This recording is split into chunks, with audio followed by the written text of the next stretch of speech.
Gente, sou o professor Alisson Teixeira. Esse vídeo é para o Cultura nas Redes 2. A gente vai falar um pouquinho da história do Conselho de Cultura aqui da cidade de Duque de Caxias, vamos falar um pouquinho da Lei Aldir Blanc, dos editais de cultura e das leis de cultura aqui da cidade. Eu estou aqui com o professor Alexandre Marques, professor de História. Sou eu. Professor... Estudou muito as leis do município, trabalhou na Secretaria de Cultura do município, então construiu várias leis no município de Duque de Caxias, então tem uma contribuição imensa na cidade e hoje a gente vai bater um papo sobre essa contribuição, sobre essa história, sobre essa memória. E aí, Alexandre, como é que foi o início do Conselho de Cultura aqui na cidade de Duque de Caxias? Então, primeiro, agradecer o convite, de participar dessa conversa, lembrar que esse momento que nós estamos vivendo, agora em 2023, é um momento muito profícuo, muito prazeroso também, a cultura sendo colocada no lugar central, e os índices têm apontado que a cultura hoje é o segundo setor, terceiro setor, que, junto com o turismo, que mais movimenta recursos no país inteiro, mais do que a indústria automotiva, mais do que a construção civil, o que coloca a cultura, com todos os seus fazeres culturais, fazedores, seus artistas, no centro, na centralidade das políticas públicas nacionais, nas políticas públicas estaduais e particularmente nas políticas públicas aqui na cidade de Duque de Caxias. Então, para mim é um prazer imenso estar aqui participando do Cultura nas Redes 2, é um projeto financiado pela Secretaria de Estado de Cultura e Economia Criativa, e já pensando no que a gente pode fazer agora que a gente tem marcos legais na cidade, nós temos um outro momento na cultura a nível nacional com a Lei Aldir Blanc e com a Lei Paulo Gustavo, que terá uma continuidade no segundo semestre, e com os vários editais que estão saindo, estão sendo divulgados não só pelo poder público através do Ministério da Cultura, mas também pela iniciativa privada, o que demonstra que está tendo um diálogo muito importante entre o poder público, no seu nível estadual, no seu nível federal, e a iniciativa privada, mas que nós precisamos também trazer essa conversa para o nível municipal. Então é importante, eu acho, essa conversa e a gente recuperar um pouco do que já foi feito na cidade. É isso, queria saber contigo, você que é um cara que participou da concepção, da estruturação, da lei do Fundo Municipal aqui de Duque de Caxias, do próprio Conselho de Cultura. Então, nessa discussão, eu acho que mais importante do que falar basicamente das leis é pensar na concepção que essas leis trazem, Sim. Então, a gente tem uma ideia que a gente chama de políticas estruturantes. O que seriam políticas estruturantes? São políticas para melhorar a política pública que já existe em relação à cultura.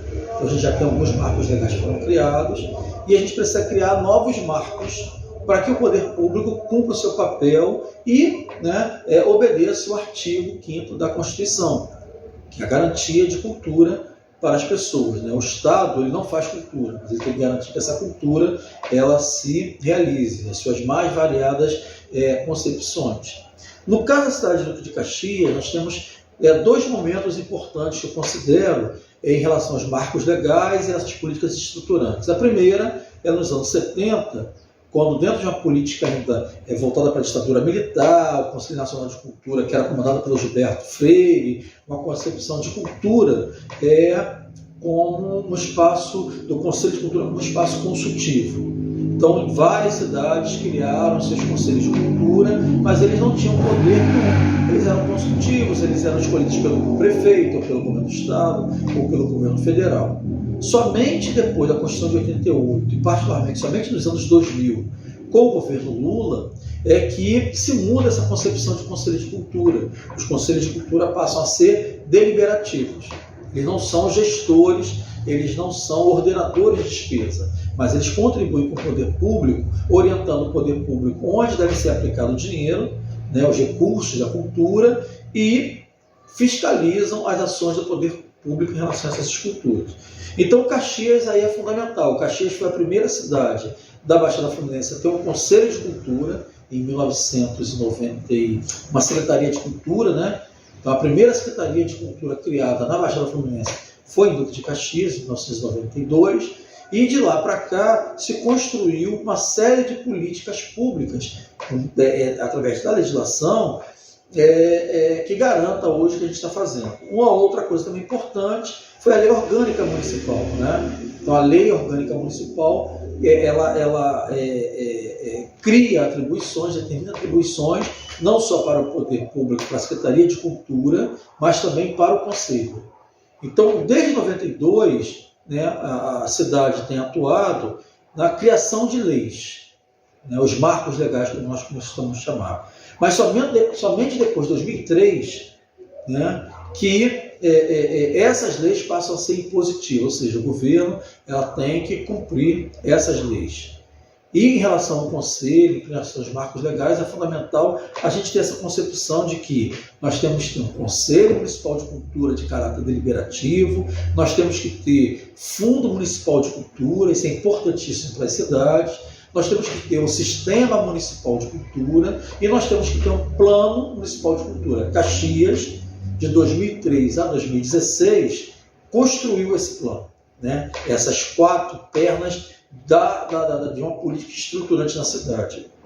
E junto com essa política estruturante, com o Conselho, com o Fundo, com o Sistema e com o Plano, surgiram uma variação de leis que fortalecem a cultura aqui. Fala um pouquinho dessas leis, assim, quais as leis que você achou, então, eu acho do CPF da cultura que você já disse então, que é importante. Fundamental, que eu acho, além da criação das leis, é a participação da sociedade civil. Então, eu acho que a fundamental nesse caso é o Conselho ter se tornado um Conselho Deliberativo e com a participação da sociedade civil. Tá? Nós temos assim, um conjunto de leis municipais que garantem os fazedores de cultura manifestarem as suas ações, né? Tem, por exemplo, as leis que criam os dias, o dia do hip hop, né? A semana do hip hop na cidade, a semana da cultura, que é junto com o Dia Municipal da Cultura, que é no mês de março, em homenagem a Barbosa Leite. Nós temos uma lei hoje sólida em relação ao patrimônio histórico e ao tombamento, o que permitiu, inclusive, a criação desse museu, né? A cidade de Duque de Caxias é a única cidade da Baixada que tem museus públicos, nenhuma outra cidade tem museus públicos. Caxias tem 3, 2 municipais e 1 estadual, né? O Museu Vivo de São Bento, o Museu da Taquara e Duque de Caxias e o Museu de Ciência Civil, que é do Estado. Nós temos a semana, o Dia Municipal do Rock, né? Nós temos uma série de leis que acabam contemplando, de certa forma, os fazedores de cultura. Né? Então, assim, ao longo de 20 anos, nós, junto com o poder público, junto com a sociedade civil, nós conseguimos construir uma lei, um conjunto de leis, marcos legais, que acabam servindo de exemplos para outros municípios. Nós temos as leis que obrigam o poder público a convocar eleições para o Conselho a cada 2 anos. Né? Nós temos uma lei que não é colocada em prática, a forma de utilização dos teatros municipais, são 2, né? O Teatro Municipal Raul Cortez e o Teatro Municipal Armando Melo. Então a gente tem uma lei, ela não é aplicada, mas ela existe. E existe uma lei que obriga o município a adquirir anualmente obras publicadas por artistas da cidade, né, obras literárias. Nós temos uma lei que garante o Salão de Artes Plásticas de Caxias. Então a gente tem um conjunto de leis que possibilitam aos artistas recorrerem a ela para os seus fazeres culturais. O que falta é que a sociedade civil se organize de forma que o Estado cumpra essas leis. Né? Então tem algumas preocupações quando surgem vereadores, surgem pessoas do poder público, executivo, legislativo, pensando em criar leis. Primeiro, não se cria lei sem conversar com quem está fazendo a cultura. Né? E a outra coisa não adianta criar leis, e uma que eu critico muito, que é o tombamento do terreno de José Gomeia. Critico, acho que é importante, mas eu critico o limite dela porque você tomba algum bem, mas você não ordena despesas para aquele bem. Né? Então, quando eu vejo, a gente dialogava com o pessoal do hip hop, o dia do hip hop é bacana? Tem que ter a semana do hip hop? Tem. Mas onde está escrito que o poder público tem que investir recursos ali de alguma forma? Né? Então você acha que uma falha em todo esse arcabouço de leis que você apresentou é não ter dotação orçamentária, não dar instrumentalidade para que ela seja justamente isso, porque só a lei por ela mesma não garante que aquela manifestação vai acontecer. Vou dar um outro exemplo. É quando tem a Semana de Tradições e Artes Negras Contemporâneas de Caxias.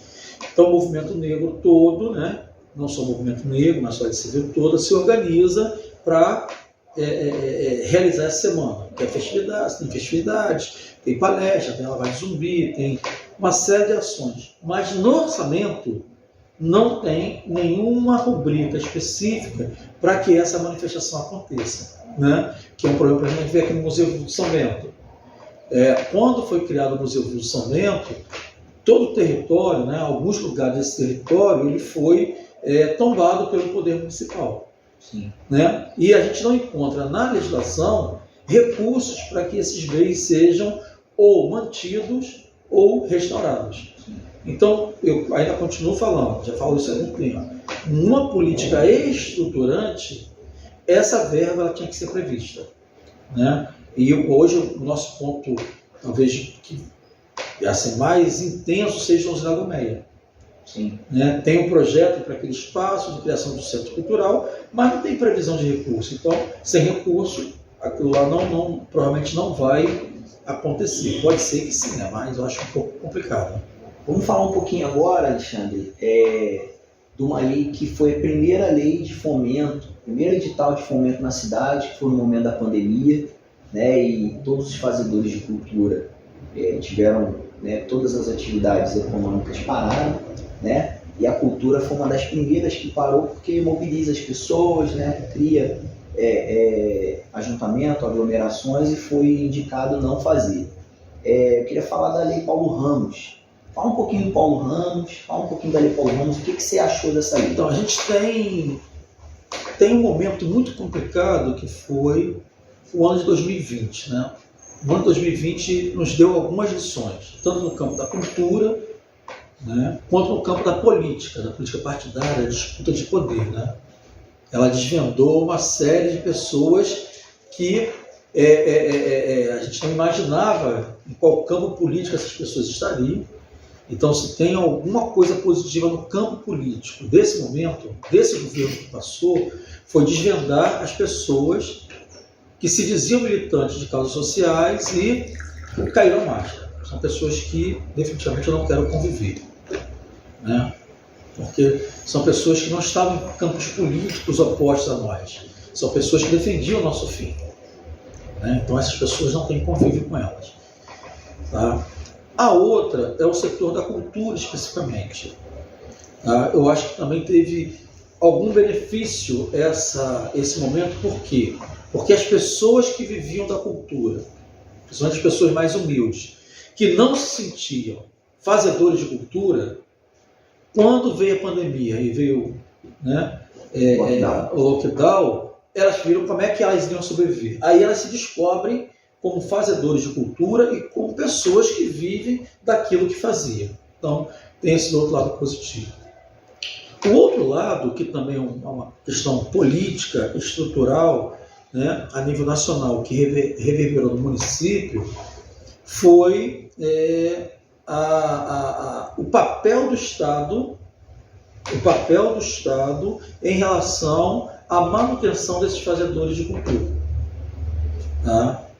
E aí, de novo, foi aí que algumas pessoas que faziam cultura perceberam que aquele governo que estava naquele momento tinha muita preocupação com esses fazedores. Aí tem a discussão da Lei OAD, do recurso que chega na ponta, do auxílio emergencial que alguns fazedores de cultura não conseguiram receber, enfim. Então tem essa conjuntura. Mas também tem uma outra que eu acho que também foi muito positiva. Tá? Desde quando começaram os problemas de 2013, e eu estou retomando isso lá na jornada de julho de 2013, O único setor que se manteve organizado, defendendo causas sociais, defendendo uma maior democratização do Estado, defendendo uma série de coisas que para a gente estava cristalizando, foi o setor da cultura. Os sindicatos se movimentaram muito pouco, né? E aqui é uma crítica. Nós tivemos 7 anos de Temer até o Bolsonaro e a gente não houve mobilização, praticamente não houve mobilização sindical, por uma série de motivos. Tá? Então agora, no governo novo, há toda uma mobilização. O setor empresarial também ficou paralisado, o setor comercial ficou paralisado. Então o único setor que continuou em militância constante durante quase 10 anos, ou melhor, quase 10 anos, 9 anos, foi o setor da cultura. E sem uma organização orgânica, no sentido de ter um partido, de ter uma associação, foi um movimento plural, que daí é o reconhecimento desse governo agora, né? Os fazedores de cultura, eles mantiveram essa organização durante esse tempo todo.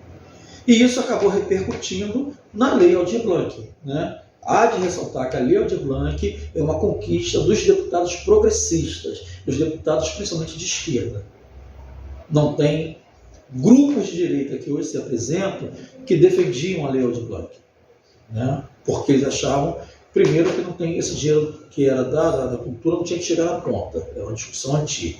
E a outra que houve toda uma discussão centralizada na Lei Rouanet. E a outra é que eles não encontraram nessa Lei Aldir Blanc um mecanismo em que eles pudessem tirar algum benefício.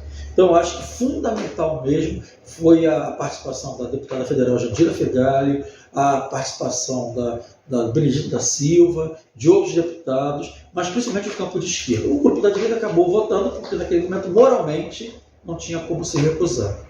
Então, essa Lei Aldir Blanc, ela chega na cidade de Caxias. E por que a gente acha assim, importantíssimo falar da Lei Aldir Blanc em Caxias? Porque antes da Lei Aldir Blanc, nós tivemos a Lei Paulo Ramos, né? Então, quando chega a Lei Aldir Blanc na cidade, a cidade já estava organizada em cima do edital que foi feito anteriormente com a Lei Paulo Ramos. Paulo Ramos, uma figura que marcou a cultura da cidade, um artista plástico, um cara holístico, né? Um cara que formou muitas pessoas, não só nas artes plásticas, mas nas escritas, né, na produção escrita, teve um ateliê durante muito tempo, ocupou cargo na Secretaria de Cultura, e lá em 2003 foi um dos caras que mais mobilizou a cidade para ter um Conselho de Cultura Deliberativo, né? Então ele tem essa importância. Depois do falecimento dele, uma homenagem justa, se criou um prêmio em homenagem a ele, o Prêmio Paulo Ramos, que é anterior à Lei Aldir Blanc. Então, quando a Lei Aldir Blanc chega na cidade, já tem uma lei, um edital, que já tinha direcionado aos fazedores de cultura recursos. Não eram muitos, mas era naquele momento possível. E, de novo, voltamos para os marcos estruturantes. Tanto para a Lei Paulo Ramos funcionar, o edital, quanto para a Lei Paulo Aldir Blanc funcionar, foi necessário que tivesse anteriormente toda uma produção legal. Então, Caxias, ao contrário de Nova Iguaçu, Belfor Roxo, Magé, Nilópolis, São João, Magé, quase toda a cidade do Rio de Janeiro, com exceção de Niterói e da capital, Caxias era a única cidade que tinha todos os marcos legais para fazer esses recursos chegarem na ponta. Quais são os marcos legais? Não, justamente esse CPF, né? Ter um conselho de cultura, ter um plano municipal de cultura, ter um fundo municipal de cultura, está inserido no Sistema Nacional de Cultura. Caxias fez o dever de casa direitinho e não foi nesse governo do Washington. E essa discussão já vem pelo menos desde 2003. Então, esses recursos que chegam da Paulo Ramos, eles também criam uma nova modalidade, que depois o governo federal também vai colocar em prática, que é a modalidade de prêmio. O prêmio ele tem uma facilidade. Qual é a facilidade do prêmio? Como o nome já diz, você está sendo premiado por coisas que você já fez. Então, o sistema de prestação de contas não é um sistema que você tem que apresentar notas, onde você gastou o dinheiro. É somente a execução do teu projeto. Então, isso foi fundamental. A outra coisa fundamental no Paulo Ramos, né, essa questão da premiação, foi o início do cadastramento. E isso foi uma surpresa. Tem uma questão que eu discuto muito na cidade, é que Barbosa Leite, Paulo Ramos, Beto Gaspari Mendes, Beto Cavaco, Solon Trindade, Chiquinho Maciel, os fazedores de cultura mais conhecidos da cidade, e hoje eu coloco a Clara, já conversei isso com ela, com Prates, com HB, eles enxergam a cultura somente no primeiro distrito. Então a cidade é muito grande e toda a política pública que não atenda a cidade toda, ela não vai contemplar quem está longe do centro, né, desse centro político, né?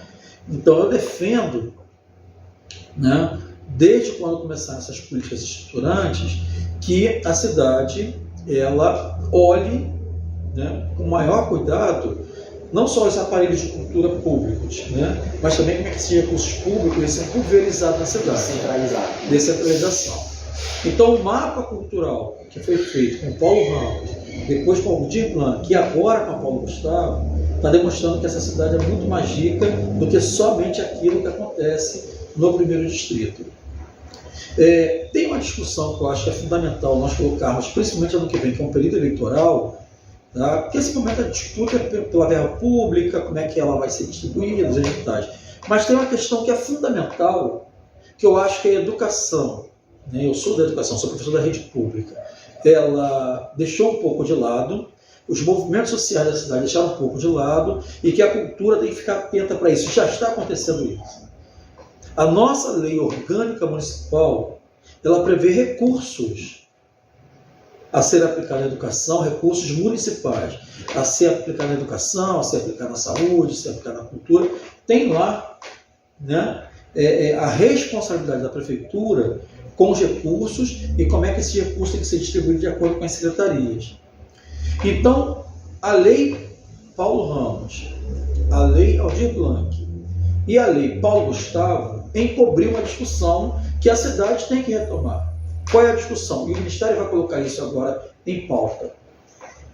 Recurso do orçamento federal para a cultura, 2%.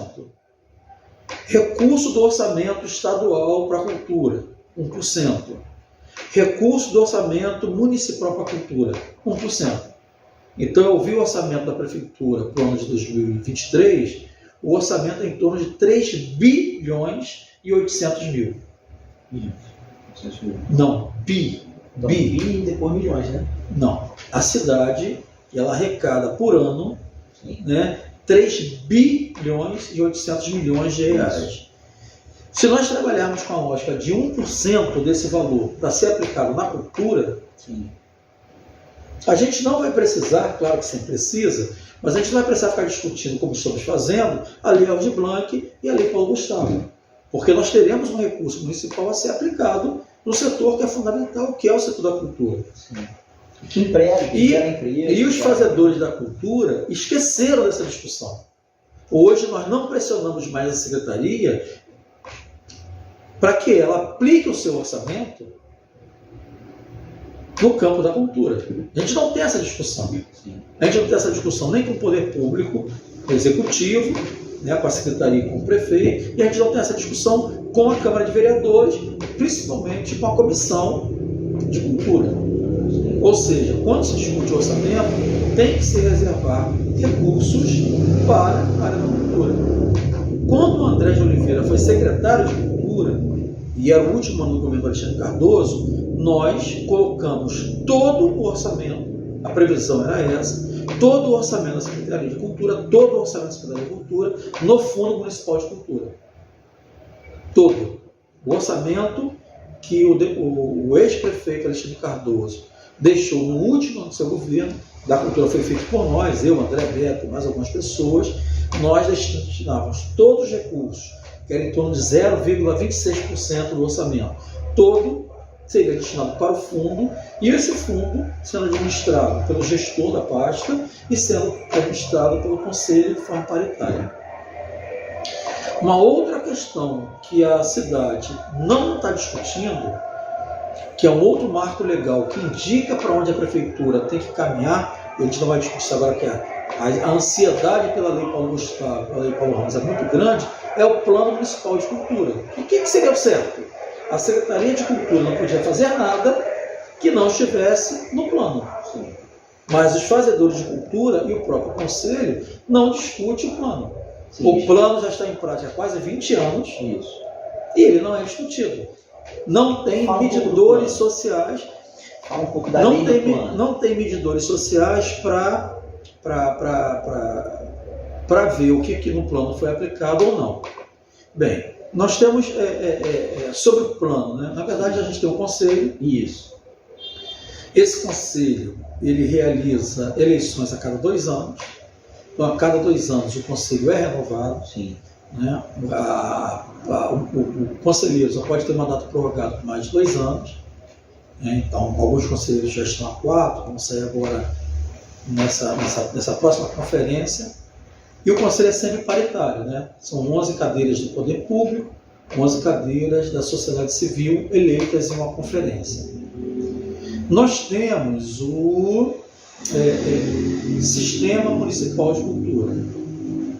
Né? Então, o Sistema Municipal de Cultura, o nome já diz, é um sistema.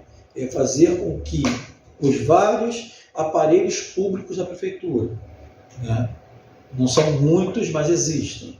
Os vários espaços públicos onde as culturas são feitas, realizadas. E mais os seus entes privados, eles dialoguem no sentido da cultura da cidade, né? Cada um fazendo aquilo que acha melhor, né?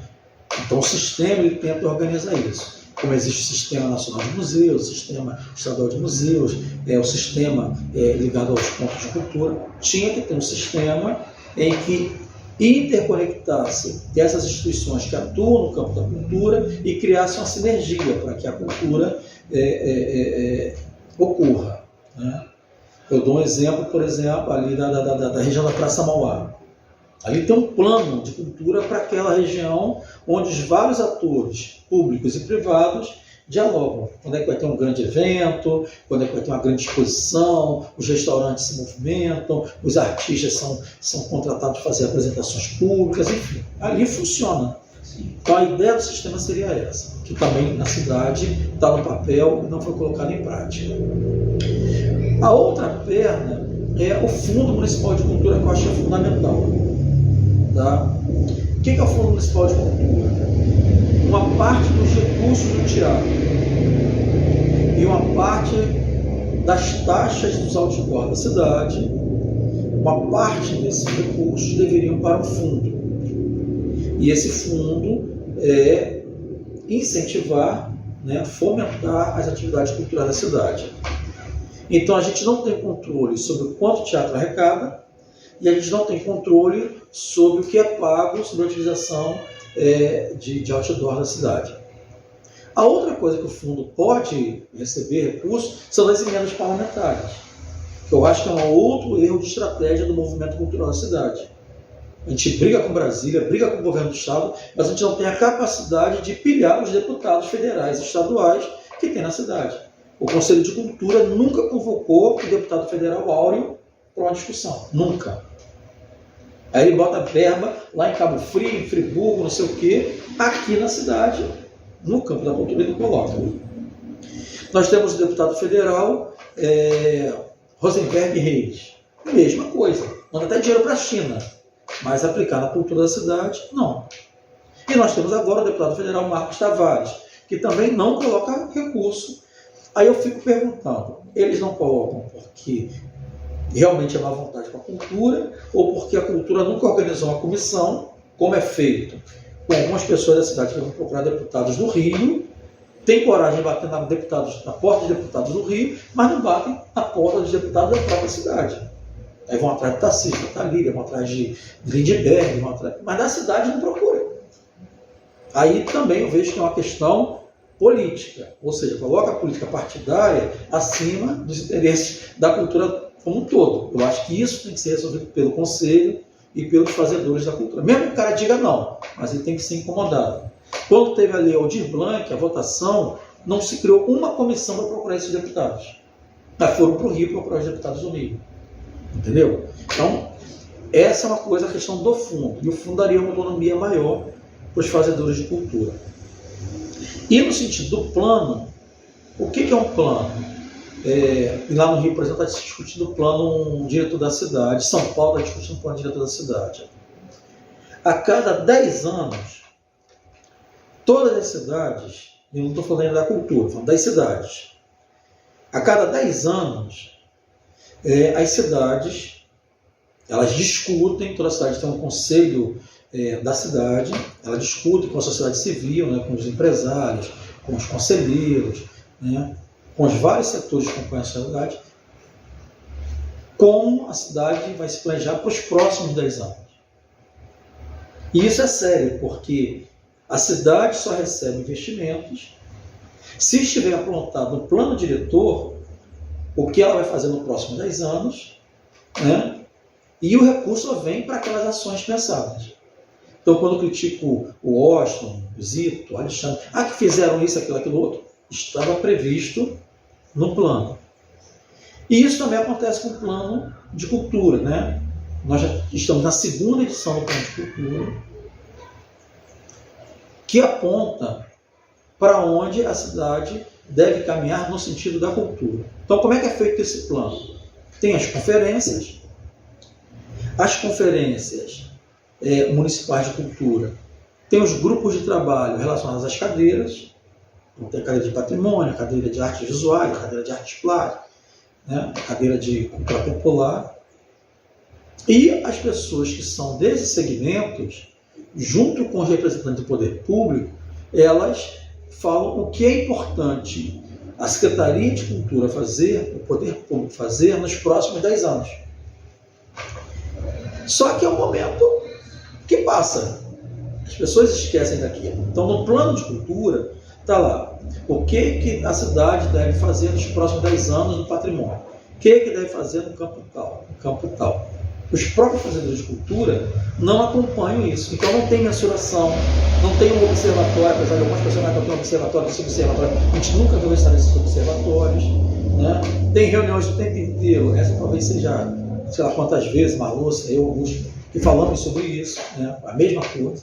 Então os planos de cultura, eles têm que estar ligados ao fundo de cultura, porque é o fundo de cultura que vai dizer para onde esse dinheiro tem que ir de acordo com o plano, com as ações da Secretaria de Cultura, e também está interligado com o Sistema Nacional de Cultura. O plano ele acaba instrumentalizando a política a longo prazo para não... Na próxima conferência, eu vou defender que a gente retome o plano de cultura para ver em quais setores a Secretaria de Cultura realmente avançou. Sim. A última vez que nós fizemos isso, né, quando foi feita a modificação do plano, eu fiz esse estudo para a área de patrimônio, que foi a área que mais avançou. Criamos uma lei de patrimônio, criamos esse museu, o Museu do São Bento, dentro da lei, reconhecemos no plano diretor da cidade 17 pontos de interesse cultural e zonas de interesse, né? Tentamos criar uma legislação em relação aos relatórios de impacto ambiental e arqueológico, ou seja, a área de patrimônio, naquele momento, caminhou um pouco, eu não sei. Mas as outras áreas tinham muito pouco a acrescentar. Pelo que eu entendi, o plano ele é um instrumento importante para que a política de cultura municipal, ou estadual, ou federal, seja uma política de cultura de Estado e não de governo, né? Que seja substanciado, construído, que seja participativo, quer dizer, os fazedores de cultura da cidade olham para o horizonte e dizem onde a gente quer estar daqui a 10 anos na cultura da cidade, é isso? Sim. E tem uma coisa que é fundamental. Não existe política pública séria se ela não pensar na continuidade. Sim. Né? Eu tive a experiência, eu escrevi também um artigo sobre isso. Eu entrei na Secretaria de Cultura em 2005. Eu fiquei na Secretaria de Cultura até 2016. Era da Educação e fui cedido para a Cultura. Então eu fiquei na Secretaria de Cultura há 11 anos. Então em 11 anos eu trabalhei, né, com 9 secretários de Cultura. Então em 11 anos nós tivemos 9 secretários de Cultura. Por incrível que pareça, quase um por ano. Quase um por ano. E aí não tem como fazer política. Como é que faz política em um ano? Mas aí que é a importância do Plano Municipal de Cultura. Sim, sim. Porque independente do secretário que entre, do secretário que saia, o norte da política Já está pública colocado ali. está no plano de cultura. Então, se o secretário não segue o Plano Municipal de Cultura, ele tem que ser questionado. Sim. Entendeu? Então, esses marcos legais, eles também servem como parâmetro. Na Secretaria de Cultura ainda tem um outro problema que é sério. Que o movimento cultural também, ele não se mobiliza em relação a isso. Né? Quando, no governo do Alexandre Cardoso, nós fizemos um mapeamento de quantas pessoas trabalhavam na Secretaria de Cultura. Em todos os aparelhos, né? Na Casa Brasil, no teatro, nos 2 teatros, no museu, enfim. Na Secretaria de Cultura, tinham 103 pessoas trabalhando. 103. Né? Aí, de novo, vem um problema do 1º distrito. Que as pessoas que moram no 1º distrito, só a maioria acham que a cultura é só a secretaria. Como não roda a cidade, não vê os outros aparelhos. Tem a biblioteca em Xerém, a biblioteca de Jardim Primavera. Né? E desses 103 funcionários, quantos eram concursados da Secretaria de Cultura? Nenhum. Todos cedidos de outras secretarias. Contratos. Ou cedidos. Os cedidos eram muito poucos. Uhum. Então, quando o secretário entrava, entravam 103. Não era isso tudo, mas generalizando. Quando ele saía de novo. Quando entrava, vinha outro grupo. Então, dentro do próprio funcionalismo, ou dos contratados, não havia uma memória das políticas que estavam sendo feitas. Então, não tinha continuidade. Sim. Teve um momento, na transição do Alexandre para o Boston, que só tinha um funcionário público na secretaria toda, que era eu. Que era um absurdo. Sim. Né? Sim. Então, já aconteceu alguma vez, professor Alexandre, algum concurso de cultura? Então, é justamente isso. E essa discussão não é só uma discussão da cidade, é uma discussão estadual. Sim. E uma discussão federal. Mas como a política, a área da cultura hoje está na centralidade do poder, hoje é a área que mais reverbera a nível nacional. Fora depois do Ministério da Economia com a Haddad, o Ministério da Cultura com a Margareth Menezes hoje é o que mais reverbera nas redes sociais, em ações. E a gente tem que aproveitar esse momento para defender os 3 níveis, federal, estadual e municipal, que os profissionais da cultura que atuam nos espaços públicos tenham um concurso. A Secretaria de Cultura de Caxias tem que fazer concurso. Imagina, Edson, e quem estiver ouvindo, né? Se realmente a gente consegue 1% para a cultura na cidade. Se a cultura passa a receber 1% de 3 bilhões e 800 milhões. Imagina esse recurso cair na secretaria, em que não são profissionais qualificados para fazer a gestão desses recursos e nem acompanhar as diretivas, né, do que foi estabelecido no Plano Nacional, no Plano Municipal de Cultura e no Sistema Nacional de Cultura.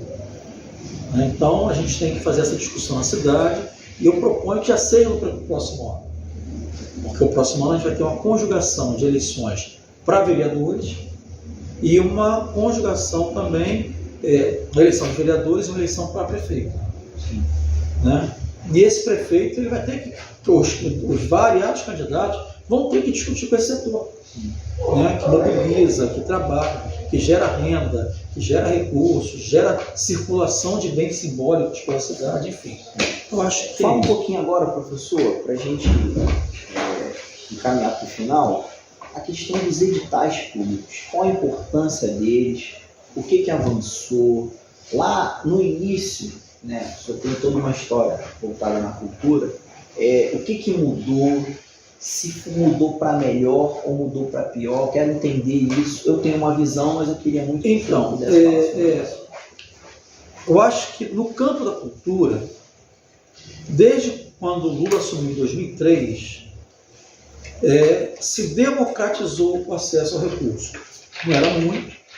O Gilberto Gil, quando assumiu como ministro, ele iniciou uma prática desse recurso chegar na ponta, né, daqueles fazedores de cultura que não vivem do grande capital, das grandes empresas, que não lembra disso. Então se iniciou uma prática naquele momento que foi boa, que é o quê? Você possibilitar que as instituições, os coletivos, as pessoas que atuam na cultura acessem o recurso público através do digital. Foi muito importante naquele momento. Hoje, eu acho que ela continua importante, mas ela não é fundamental. Porque se criou um ciclo, né? Se criou um ciclo de que as instituições só conseguem viver se tiver edital. Então as instituições ficam doidas, edital, não tem política de continuidade, não se pensa na sustentabilidade. Então, para as instituições da sociedade civil, os fazedores de cultura, foi importante? Foi. Mas as políticas públicas da cultura têm que ser mais estruturadas. Não só em relação ao poder público, mas também em relação a esses fazedores de cultura. Eu vou dar um exemplo. Imagina um mestre de capoeira, ou mestre de tradição oral, que é um grande fazedor de cultura, mantém uma tradição, através da oralidade ele transmite aquilo. Imagina esse mestre, se ele não tiver uma pessoa que escreva para ele os projetos, como é que ele vai ter acesso a esse recurso? Entendeu? Sim. E aí você começa a valorizar esse mestre, um recurso do mês para transmitir aquilo que ele sabe e fazer a manutenção desse saber. Aí daqui a 4, 5 meses, no meio de um processo, aquele recurso acaba e ele não consegue entrar em outro edital. Então não tem continuidade. Então é necessário que hoje o setor nacional todo ele reveja essa política de editais. Tá? Agora, ela é importante, eu acho que ela é importante, mas ela não é o suficiente. Hoje eu tenho muitas críticas. Tá? A outra, que eu acho também que é fundamental, e eu trabalho muito com os mestres de tradição oral, eu falei isso numa reunião na FRJ semana passada, é o reconhecimento desses fazedores culturais. Principalmente os mais velhos, né, os mais antigos, são portadores de uma tradição. E o poder público e as universidades ainda cometem um erro de eles, o poder público e a universidade, reconhecerem esse mestre. E como eles foram reconhecidos e referendados por esse lugar, ele tem acesso a esse recurso. Mas tem um monte de outros que não tem. E muitas vezes esse próprio mestre aqui não é reconhecido nem mesmo pela sua comunidade. Então, dentro do campo da tradição oral, principalmente da tradição oral, mas isso vale também para o pessoal de artesanato, vale para o pessoal de folia, quem tem que referendar esse guardião desse conhecimento cultural tem que ser a comunidade. E aí o Estado tem que criar mecanismo para que a comunidade referende esse mestre. É um outro problema. E o outro problema em relação ao edital é que os fazedores culturais, em sua maioria, eles não são reconhecidos como profissão. Por exemplo, capoeirista não é uma profissão, mas o cara vive da capoeira, mas não é uma profissão regulamentada pelo Ministério do Trabalho.